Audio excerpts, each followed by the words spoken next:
ఓం గురుభ్యో నమ. గం గణపతియే నమ. కాశీ మజిలీ కథలు 189వ మజిలీ తపోలోకం కథ. తపోలోకం కూడా ఇంచుమించుగా తేజోలోకంలాగే ఉంది.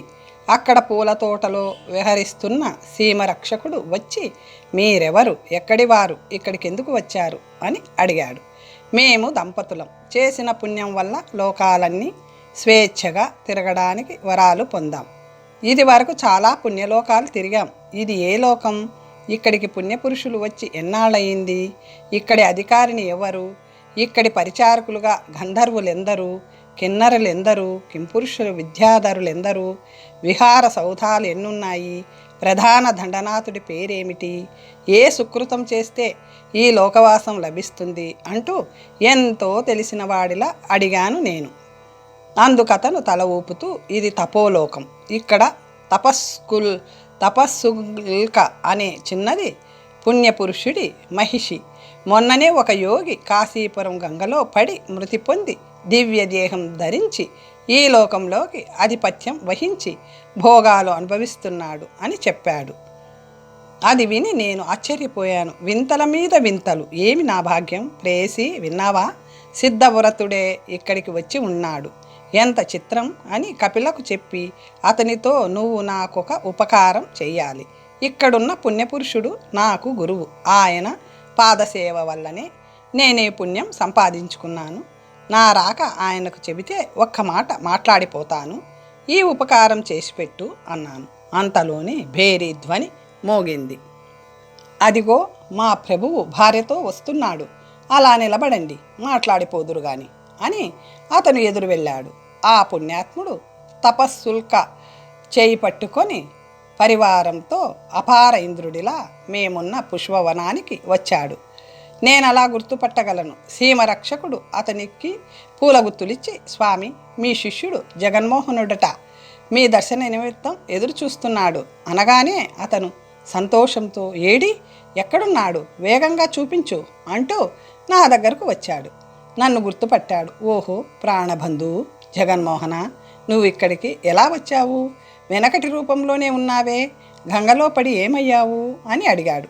జరిగినదంతా నేను చెప్పాను. ఇప్పుడు ఇంద్రుడి బారి నుంచి ఎలా తప్పించుకోవాలో చెప్పండి అన్నాను.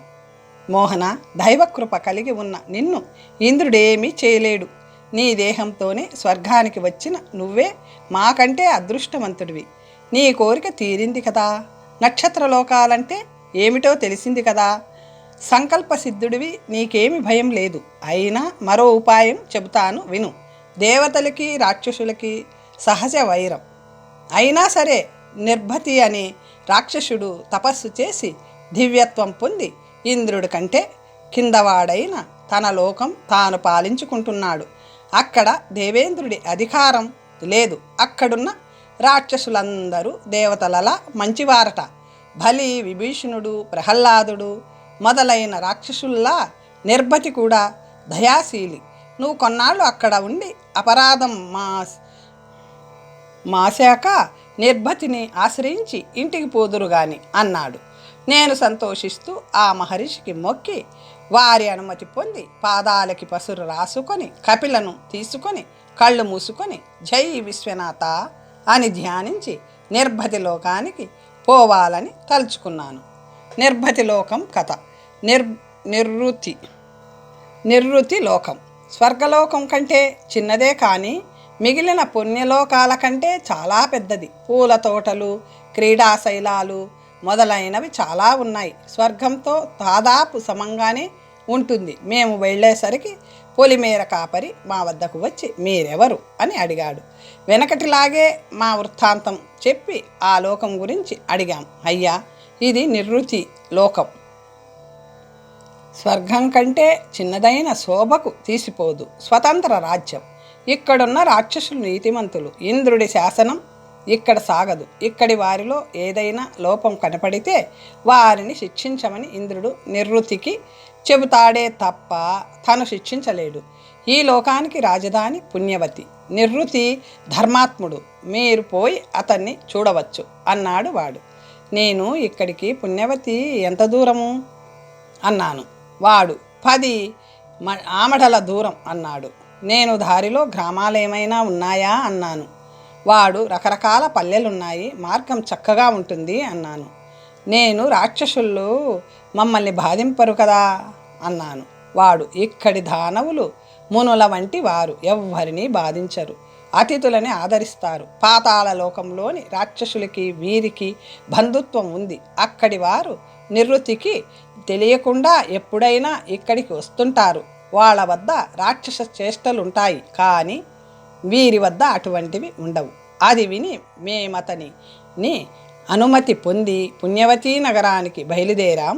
పడమరగా పోయే పెద్ద మార్గంలో నడుస్తుంటే స్ఫటిక శిలలో మా ప్రతిబింబాలు కనిపించసాగాయి. గుర్రాల మీద, వాహనాల మీద, యంత్ర శకటాల మీద, విమానాల మీద వచ్చే పోయేవారు మమ్మల్ని పలకరిస్తుంటే తగిన సమాధానాలు చెబుతూ మెల్లగా పోసాగాం. నా ప్రియురాలు నడవలేక చెమటలు కార్చసాగింది. ఒకచోట చతికిలబడి, ఇంకా నేను నడవలేను, ఈ రాత్రి ఇక్కడే పడుకుందాం అంది. నా వల్ల నువ్వు ఇన్ని కష్టాలు పడుతున్నావు, ఎన్నో సుఖాలు వదులుకొని వచ్చావు, నేనేం చేయాలి? వాహనం ఏదీ దొరకదు. పుణ్యవతీ నగరం 10 యోజనాలుందట, పాపం అని ఆమెను నేను ఓదార్చబోగా, నా కోసం విచారించకండి, మీకోసమే నా బాధ అంటూ మరో 10 అడుగులు నడిచింది. కానీ ఇక నడవలేకపోయింది. ఒక చెట్టు కింద కూర్చుండగా ఒక గృహస్థుడి బండి ఆ తోవన పోతుంటే ఆపాను. అతనికి మా పరిస్థితి చెప్పి ప్రార్థించగా, ఈ మాత్రానికేనా, రండి రండి అంటూ నా భార్యని స్త్రీల పక్క కూర్చోబెట్టి యోజనం దూరంలోని పల్లెకు తీసుకువెళ్ళాడు.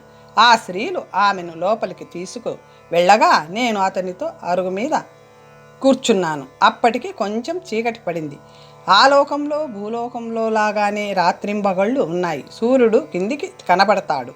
రాక్షస స్త్రీలు చక్కని వారే, కానీ పురుషులు చక్కగా ఉండరు. మేము చేరిన 2 గడియలకి వారింటికి పాతాళలోకం నుండి 4 బంధువులు రహస్యంగా వచ్చారు. శుద్ధ శ్రోత్రియుడు, వేదాంగాలు చదివిన విద్వాంసుడు అయిన ఆ ఇంటి యజమాని వారిని సత్కరించాడు.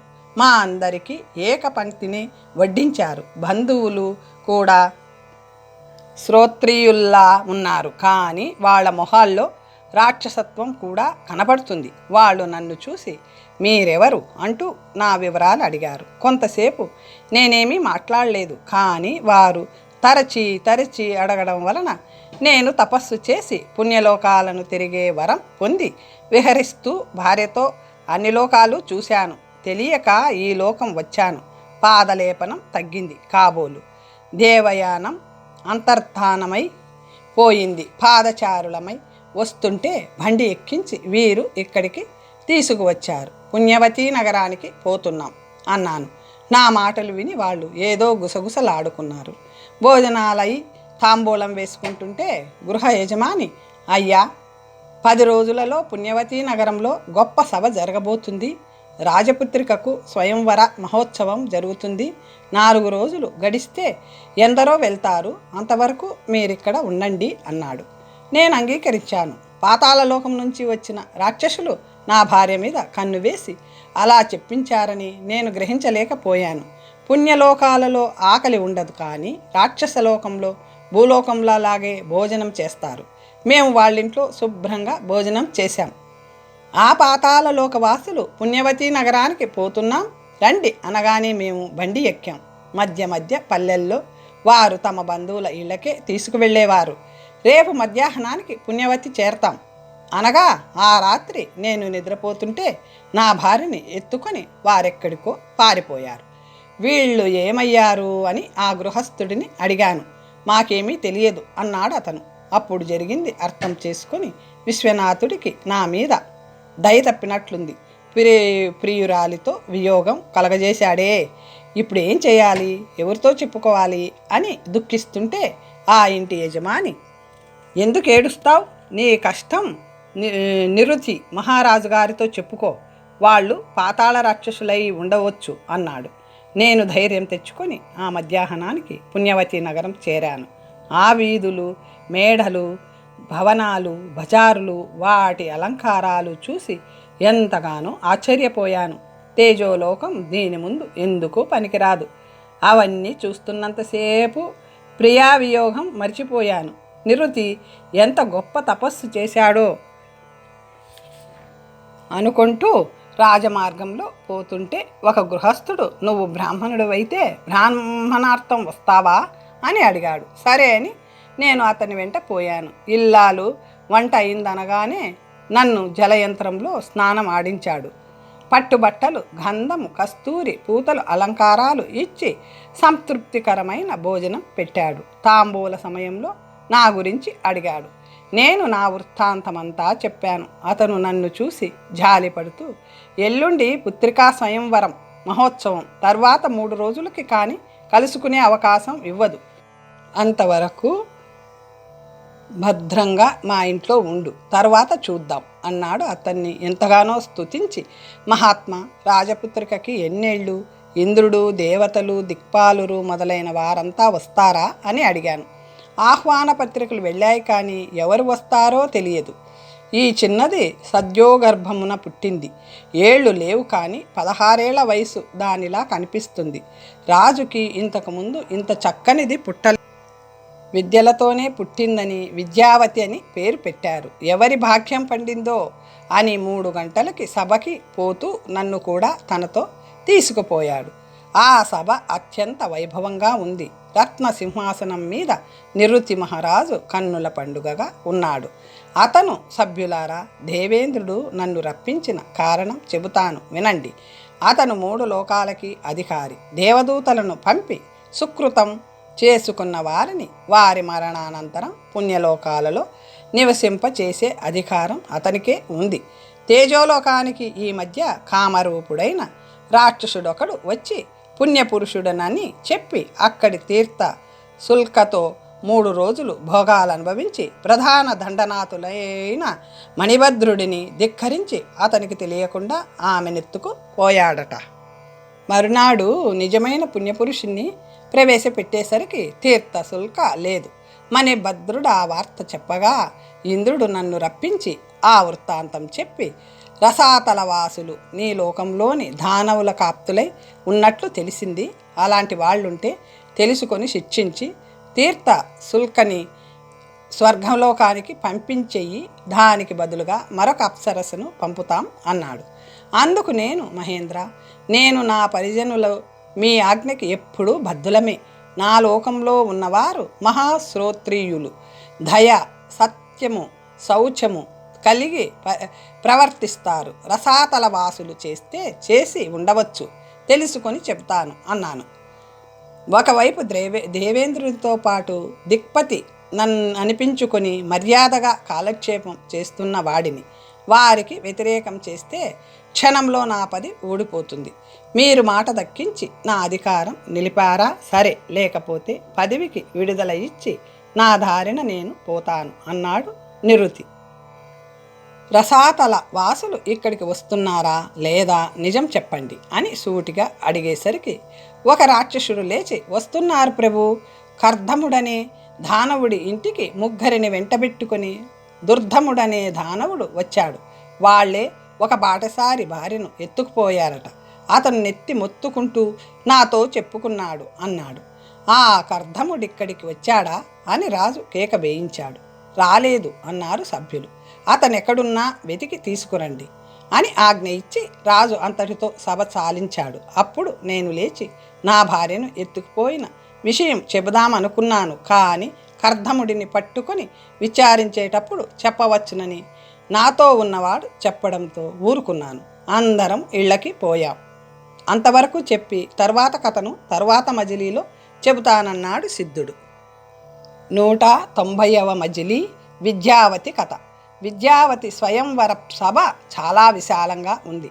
వరుసలుగా పీఠాలు అమర్చారు. మధ్యపీఠం నుంచి మొదలైన పద్మవ్యూహంలా గుండ్రంగా తిరుగుతూ అన్ని పీఠాలను తగిలి బయటకు వచ్చేలా దారి చేశారు. ఈ ఏర్పాటు వరుల కోసం మాత్రమే, ప్రేక్షకులుగా వచ్చేవారికి అవసరం లేదు. 10 గంటలయ్యేసరికి సభ కూడింది. దేవలోకం నుంచి యక్ష, గంధర్వ, కిన్నెర, కింపురుష, విద్యాధరులు మొదలైన వారు వచ్చారు. వావి కుదరక జయంత నలకూబరులు జాతి వైరం వల్ల వేల్పులు రాలేదు. మా ఇంటి యజమాని బలవంత పెట్టగా నేను కూడా చక్కగా అలంకరించుకొని ప్రేక్షకులలో ఒక పీఠం మీద కూర్చున్నాను. అక్కడున్న స్త్రీ పురుషుల వేషాలు కళ్ళు మిరమిట్లు కొలుపుతున్నాయి. గంట మోగింది. సభ నిశ్శబ్దమయ్యింది. తెర లాగబడింది. మబ్బు నుంచి బయటపడిన మెరుపుల విద్యావతి ప్రేక్షకులకు నేత్రపర్వం గావించింది. ఒక సకురాలు ముందు నడుస్తూ వారి వారి గురించి చెబుతుంటే వారిని చూస్తూ విద్యావతి మెల్లగా నడవసాగింది. విశ్వావసుడు, చిత్రరథుడు, తుంబురుడు, మణిభద్రుడు, విద్యాధరుడు మొదలైన వారి కులశీల నామాలు చెబుతుంది సకురాలు. విద్యావతి వారెవ్వరినీ వరింపలేదు. మేమున్న వైపు వచ్చింది. ఎంతో పరిచయం ఉన్నదానిలా నా వంక ఎగాదిగా చూసింది. నాకు వణుకు పుట్టింది. ఆమె తన చేతిలోకి పూలదండను తీసుకొని నా మెడలో వేసింది. కలలో కూడా అలాంటి భాగ్యం పడుతుందని నేను అనుకోలేదు. సభ్యులు పెద్ద ఎత్తున కరతాళ ధ్వనులు చేశారు. యక్షుడా, గంధర్వుడా, సిద్ధుడా అనేవారు కొందరైతే, ఎవరైతే ఏం అఖండ భాగ్యశాలి అనేవారు మరికొందరైతే, రాజపుత్రిక ఇలా పేరు లేని వారిని వరించిందే, స్త్రీలకు స్వతంత్రమిస్తే ఇలాగే అని కొందరు తలో మాట అనసాగారు. ఆమె అవేవి వినిపించుకోకుండా నా మెడలో మాలవేసి మరుక్షణమే అంతఃపురంలోకి వెళ్ళిపోయింది. చెలికత్తలు ఎందరో వచ్చి నాకు ఉపచారాలు చేస్తూ ఆమె అంతఃపురానికి తీసుకువెళ్ళారు. నేనక్కడ కుడిచిన విందులు, తిలకించిన ముచ్చటలు, వినోదాలు, ఆమెతో సలిపిన క్రీడా విశేషాలు చెప్పాలంటే 10 రోజులు పడుతుంది. అవి మరొకప్పుడు చెబుతాను. తరువాత జరిగింది విను. విద్యావతి తండ్రి తన కూతురు నన్ను భర్తగా వరించిందని విని నేనెవరినో తెలుసుకోవాలనే ఉద్దేశంతో నేను ఉన్న నివాసానికి వచ్చాడు. నిన్ను చూస్తే వేల్పువు కావని స్పష్టమవుతుంది. నువ్వు మనుషుడివి. ఈ దేవలోకానికి ఎలా వచ్చావు? తపప్రభావమా? నీ ఆకారం అభిజాత్యం సూచిస్తుంది. నువ్వు నాకు అల్లుడివయ్యావు.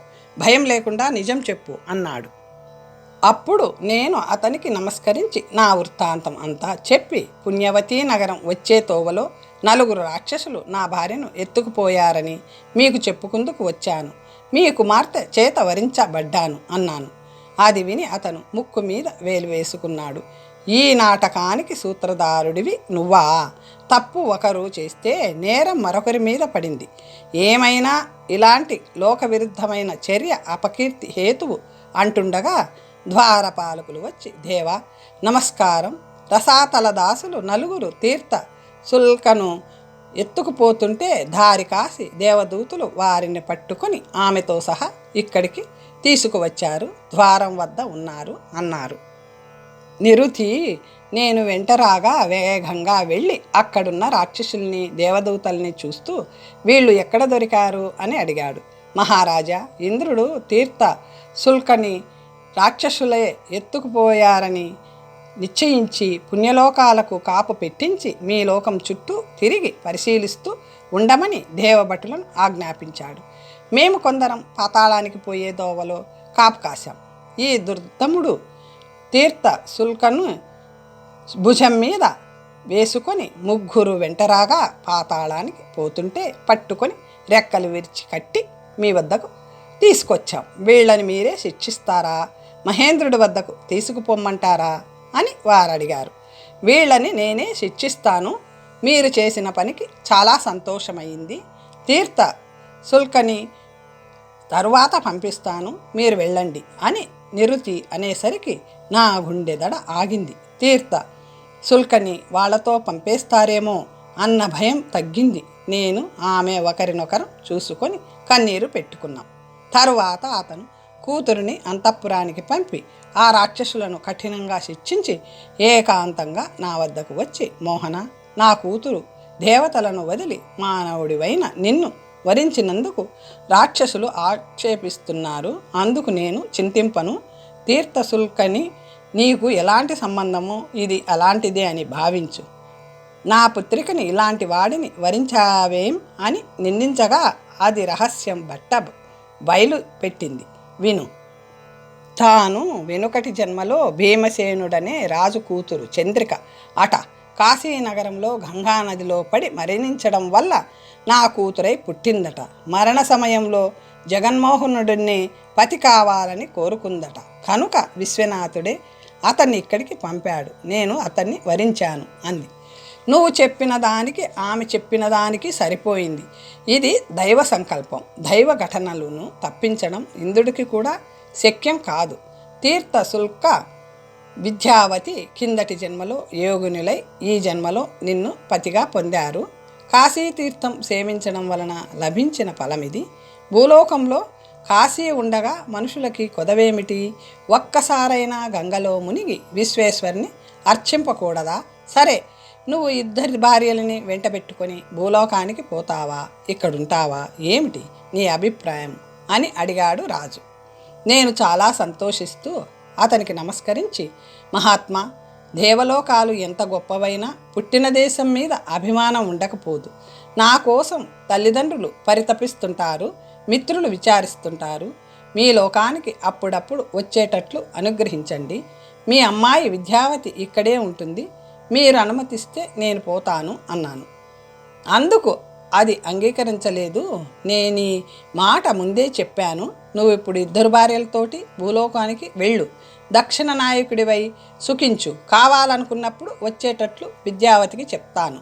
ఆదిత్యుడిలా నువ్వు కూడా నిత్య యవ్వనుడివి, చిరంజీవివి అయ్యేటట్లు ఇంద్రుణ్ణి అడిగి అమృతం పంపుతాను అన్నాడు నిరుతి. మహాప్రసాదం అనుకొని అంగీకరించి 10 రోజులు విద్యావతితో దేవలోక సుఖాలు అనుభవించాను. ఒకనాడు నిరుతి మెరిసిపోతూ మువ్వల శబ్దం చేస్తున్న విమానాన్ని తెప్పించి ఎక్కడికి వెళ్ళాలనుకుంటున్నారు అని అడిగాడు. మాకు ఈ ఆనందానికి అంతటికీ కారణమైన మహనీయ పట్టణం కాశీలో మణికర్ణికా తటం దగ్గరికి పోతాం అన్నాను. అతను 2 కింకరులకు ఆజ్ఞాపించాడు. ఆ విమానం భూమి మీదికి దిగుతుంటే భూమి మొదటన నల్లని తామర దళంలా, తర్వాత నీలంగా, అంతలో చెరువులు, నదులు, ధారాల్లా కనిపించాయి. అప్పటికి కనుచీకటి పడుతుంది. మేము మెల్లగా వీధి దీపాల కాంతిలో నడుస్తూ విశ్వేశ్వరుని ఆలయానికి పోయి స్వామిని సేవించి ఆ రాత్రికి ఆ కోవెలలోనే పడుకొని ప్రొద్దున లేచి దగ్గరలోనే బస తీసుకున్నాము. ఇవాళ ఉదయం వీళ్ళు గంగా స్నానానికి వెళ్తుంటే దేవకన్యలని అరుస్తూ జనం మూగుతుండడం చూశాం కదా. ఆ గదిలో ఉన్నవారే తీర్థ శుల్క విద్యావతి నువ్వు ఇక్కడికి వస్తావని విశ్వేశ్వరుడి ఆలయం గోడపక్క ఒక విగ్రహం కింద పద్యం రాశాను, చూసే ఉంటావు. అది సరే, నేను పోవడంతో నా తల్లిదండ్రులు ఏమన్నారు? అక్కడి విశేషాలు ఏమిటి అని అడిగాడు జగన్మోహనుడు. హాహా జగన్మోహన, సంకల్ప సిద్ధుడి అంటే నువ్వే. మొదట నిన్ను పిచ్చివాడనుకున్నాను, కానీ దివ్యలోకాలను చూసి వచ్చావు. మనుషులలో నీలాంటి అదృష్టవంతుడు ఉండడు. అద్భుత సౌందర్య రాశులు నిర్ధరిని పొందావు. జన్మకి ఇంతకంటే ఏం కావాలి అని సిద్ధార్థుడు అతన్ని పొగిడాడు. మోహనుడు తల్లిదండ్రులను చూడాలని ప్రయాణం అవుతుంటే అతన్ని వెళ్ళమని తాను కొన్నాళ్ళు కాశీలో ఉండి వస్తానని అన్నాడు. కానీ అతను అంగీకరించక సిద్ధార్థుడిని కూడా రమ్మన్నాడు. సిద్ధార్థుడి హృదయంలో మోహనుడి పట్ల అసూయ లేకపోయినా అలాంటి భార్యలు లేనివాడి బతుకెందుకు, తనకు అలాంటి వైభవం పట్టలేదు అని విచారం ఆవరించింది. మోహనుడు అరమరికలు లేకుండా తన భార్యల చేత అతనికి ఉపచారాలు చేయించసాగాడు. దానితో అతని చింత మరింత పెరిగేది. నాది ఒక జన్మేనా? మోహనుడితో సమానంగా పెరిగాను, సమానంగా చదివాను, బుద్ధిలోనూ సమానమే. వాడు తపస్వి. వెనుక దేశాంతరం వెళ్తుంటే నేను కుండలా ముసలమ్మలా ఇంటి దగ్గర ఉండిపోయాను. వీడిపోయి దివ్య భోగాలను అనుభవించి దివ్య కన్యలను స్వీకరించి వచ్చాడు. అతనిలా సంపాదించాలి, లేకపోతే గంగలో పడి చావాలి. ఇంటికి పోయి వాడిని, వాడి భార్యలని, వారి వైభవాన్ని చూస్తూ కుమిలిపోవడం ఎందుకు? అతనన్నను గ్రహించిన సిద్ధుడు నన్నెందుకు అనుగ్రహించడు? అతనున్న చోటు గుర్తు చెప్పాడు కదా, పోయి చూస్తాను అనుకొని ఎవ్వరికీ చెప్పకుండా కాశీనగరం పారిపోయాడు. ప్రయాణ సమయానికి సిద్ధార్థుడు కనబడక మోహనుడు పరితపిస్తుంటే పరిజనుడు మీ వార్త ముందుగా మీ తల్లిదండ్రులకు చెప్పడానికి మహేంద్ర నగరానికి పోయాడు అని చెప్పగా అతను అక్కడికి బయలుదేరబోయాడు. కాశీపురం నుంచి సిద్ధార్థుడు రాసిన జాబు చూసింది మొదలు రాజకార్యాలు మంత్రి అధీనం చేసి ఇంద్రమిత్రుడు విచారసాగరంలో మునిగిపోయి భార్యతో సహా మంచం పట్టాడు. ఎవరో వచ్చి నీ కొడుకు 2 భార్యలతో మహావైభవంతో వస్తున్నాడు అనేసరికి ఒక్కసారి ఎంతో బలం ఉత్సాహం రాగా ఏమిటి, నా మోహనుడే వస్తున్నాడా, సిద్ధార్థుడు తెలియజేసింది అబద్ధమా అని ఆలోచిస్తుండగానే మోహనుడు వచ్చి అతని పాదాలకు నమస్కరించాడు. అతను కొడుకుని కౌగిలించుకొని ఆనంద బాష్పాలు కురిపించి కుశలం అడిగి కొంతసేపు అయ్యాక, కుమారా, నీ మిత్రుడు నీపై లేనిపోని నిందలు రాశాడేం, వాడు వచ్చాడా, ఎక్కడికి పోయావు అని అడిగాడు. తండ్రి, నా కథ చాలా పెద్దది, తరువాత చెబుతాను. నా మిత్రుడు ఇక్కడికి రాలేదా? అయ్యో, మళ్ళీ కాశీపోయాడేమో, వాడికి విరక్తి కలిగినట్లుంది అని తల్లి వద్దకు పోయి కోడళ్ళని చూపించి ముక్కించి సిద్ధార్థుడి తల్లిదండ్రుల వద్దకు పోయి నమస్కరించాడు. నా మిత్రుడు నా కోసం ఎంతో కష్టపడ్డాడు. కాశీ వదిలి రానంటే బలవంతంగా వెంటబెట్టుకుని వచ్చాను. దారిలో కనబడలేదు, కాశీ పోయి ఉంటాడు, నేను వెళ్ళి తీసుకొస్తాను అని వారిని ఊరడించాడు. వారు అతని రాకకి సంతోషించారు. ఇంద్రమిత్రుడు కొడుక్కి వెంటనే పట్టాభిషేకం చేయదలుచుకొని ఆ సంతోష వార్త మంత్రి ద్వారా తెలియజేశాడు. సిద్ధార్థుడు ఇంటికి వచ్చాక కానీ ఏ పని చేయనన్నాడు మోహనుడు. సిద్ధార్థుడి కోసం చాలామంది దూతలని కాశీనగరం పంపి చంద్రిక తండ్రి అయిన భీమవర్మకి తమ రాక తెలియజేస్తూ ఉత్తరం రాసి పంపాడు. మిత్రుడి వియోగంలో మోహనుడు భార్యలతో కానీ ఆప్తులతో కానీ సరిగా మాట్లాడడం లేదు. తన వృత్తాంతం చెప్పలేదు. ఒకనాడు సిద్ధార్థుణ్ణి తీసుకురావడానికి తను బయలుదేరబోవడంతో రాజప్రధానులిద్దరూ అతనికి అభ్యంతరం పరిచి తామే వెళ్తామని చెప్పి మళ్ళీ కొందరు మంచి గుర్రపు రౌతులని కాశీనగరం పంపారు. మోహనుడికి ఏమీ తోచక నగరానికి దగ్గరలోని అడవిలో గుర్రం మీద తిరుగుతుంటే ఒకచోట వింతైన రథాలు కల పెద్ద పెట్టె కనిపించింది.